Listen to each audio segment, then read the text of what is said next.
From the growth of the wafer to the inspection of the finished chip, the temperature control equipment runs through the entire chip production process.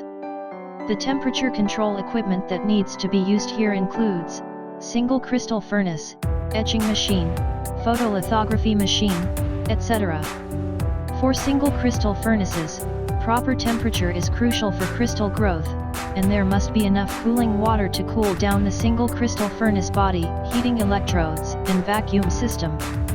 The etching machine also needs to be cooled.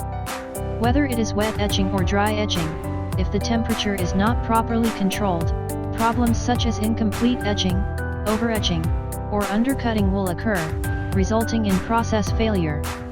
In dry etching, whether it is plasma or ion beam etching, it is necessary to control the temperature of the vacuum system and the reaction chamber to offset the heat generated by the electrode RF coil. There are many similar temperature control requirements, such as electron gun, abrasive material, electromagnet, helium compressor, spindle, etc.